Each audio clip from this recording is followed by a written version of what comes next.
दिल्ली के मुख्यमंत्री रेखा गुप्ता ने वायु प्रदूषण को कम करने के लिए आरडब्ल्यूए को इलेक्ट्रिक हीटर बांटे। ये कदम सर्दियों में खुले में आग जलाने से होने वाले धुएं को नियंत्रित करने के लिए उठाया गया है। मुख्यमंत्री ने कहा कि सरकार भविष्य में भी ऐसे उपाय जारी रखेगी। दिल्ली में वायु प्रदूषण को नियंत्रित करने के लिए मुख्यमंत्री रेखा गुप्ता ने रविवार को विभिन्न आरडब्ल्यूए को रात्रि चौकीदारी के लिए इलेक्ट्रिक हीटर वितरित किए। इस पहल का उद्देश्य सर्दियों में खुले में आग जलाने से होने वाले धुएं व प्रदूषण को कम करना है। मुख्यमंत्री ने इस अवसर पर कहा कि सरकार भविष्य में भी इस प्रकार के कदम लगातार उठाती रहेगी ताकि राजधानी को स्वच्छ, सुरक्षित, प्रदूषण मुक्त बनाया जा सके। इस अवसर पर पर्यावरण मंत्री मनजिंदर सिंह सिरसा भी मौजूद रहीं। इलेक्ट्रिक हीटरों का ये वितरण पीतमपुरा स्थित दिल्ली हाट में डीएसआईआईडीसी के सीएसआर फंड से किया गया। दिल्ली हाट के इस परिसर में कार्यक्रम रखा गया है कि आपको इस मौसम में धूप का भी पूरा आशीर्वाद मिले। और एक और संदेश भी यहाँ से लेके जाएंगे। जब प्रदूषण की बात होती है, सिरसा जी, पहले के सालों में, पिछले सालों में क्या ऐसी धूप थी इस मौसम में? पॉल्यूशन वो था जब सूरज नजर नहीं आता था, आसमान नजर नहीं आता था। आज सूर्य देव नजर आ रहे हैं, इसका मतलब है कि पॉल्यूशन पहले से बेहतर है।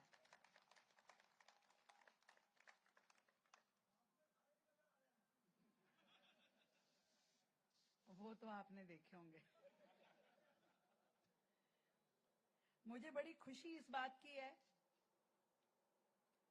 कि आज दिल्ली की जो कैबिनेट है वो मेरे ख्याल से देश में सबसे यंग कैबिनेट है।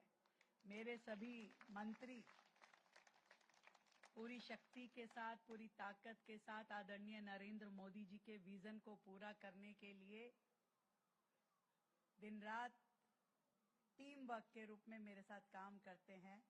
आज इस मंच के माध्यम से बाकी लोग सुन रहे होंगे, परंतु जो उपस्थित है पहले उनको धन्यवाद करूं। भाई सिरसा जी की बात मैं बताऊं कि जब हम लाल किले पे वो कार्यक्रम प्लान कर रहे थे 350वां शहीदी दिवस गुरु साहब का, तो मैं थोड़ा डरी हुई थी। लाल किले पे जो दुर्घटना हुई थी, हादसा जो हुआ था, आतंकी हमला जो हुआ था, तो मुझे था कि क्या सेफ रहेगा वहां कार्यक्रम करना। इतना बड़ा आयोजन जिसमें लाखों लोगों के आने की अपेक्षा है। मैंने कहा कि सिरसा जी देखो, अगर कुछ गड़बड़ हो गई तो दिक्कत आएगी, कैसे कर पाएंगे। लाल किला बड़ा संदिग्ध है, वहां पे लोगों की निगाह रहती है, कोई दुर्घटना हो गई तो क्या करेंगे। उन्होंने कहा कि आप गुरु साहब की मन्नत मांग लो कि गुरु साहब अच्छे से ये कार्यक्रम पूरा करो, तुम्हारा शुक्राना अदा करने के लिए हम दरबार साहब आएंगे, आपका कार्यक्रम बढ़िया होगा। मैंने उसी समय गुरु साहब को ध्यान किया। मैं कहा गुरु साहब, अब हमने तो निर्णय ले लिया कि गुरु साहब की शहादत का कार्यक्रम करना है, दिल्ली में करना है, लाल किले पे करना है। अब जैसे भी हो ये आपने संभालना है। और मैं सच बताऊं, वो इतना बड़ा आयोजन हुआ, लोगों में इतना भक्ति भाव गुरु साहब के प्रति है कि उनकी शहादत को नमन करने के लिए लाखों लोग, डेली के गिनती नहीं थी कि 5 लाख थे कि 7 लाख थे, पर लाखों लोग वहां मत्था टेकने के लिए आए, गुरु साहब के चरणों में प्रणाम किया। गदगद हो गए हम लोगों की भक्ति भाव को देख करके। और सच में जिसे कहते हैं कि एक पैर पे दिन रात खड़े होके सिरसा जी ने और हमारे बाकी साथियों ने इतना काम किया। मैं अब वही शुक्राना करने के लिए कल अमृतसर जा रही हूँ, दरबार साहब में अपनी पूरी कैबिनेट के साथ जा रही हूँ, क्योंकि जो प्रॉमिस करो उसे निभाना चाहिए। और इसीलिए गुरु साहब का धन्यवाद। दिल्ली में 300-350वीं शहादत का जो कार्यक्रम हो पाया। अपने जीवन में कोई व्यक्ति एक ही बार देख पाता है, दूसरा नहीं देख पाता। तो 350वां अभी हुआ है, अगला जब होगा पता नहीं हम कहाँ होंगे। ईश्वर हमें वो दूसरा मौका देगा कि नहीं देगा देखने का। तो इसलिए मैं तो ये मानती हूँ, जब जहां रहो, जिस जिम्मेदारी पे रहो, उसे पूरे मन से करना चाहिए।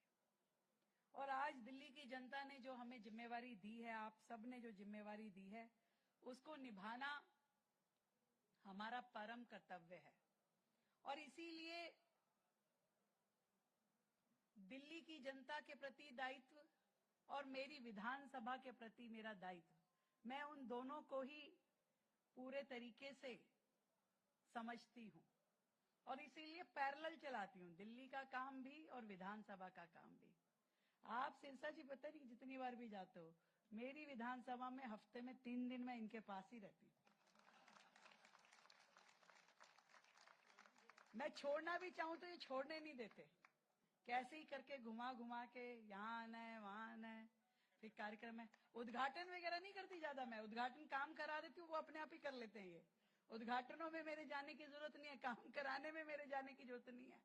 काम तो इनके प्रभु कृपा से अपने आप ही हो रहा है। और मैं इनको कहती हूँ कि खाली शालीमार बाग विधानसभा में नहीं भाई, दिल्ली की सभी विधानसभाओं में करोड़ों रुपए के काम हो रहे हैं और दिल्ली का केवल 6 महीने का समय और चाहिए, दिल्ली की तस्वीर आपको बदलती हुई दिखाई देगी।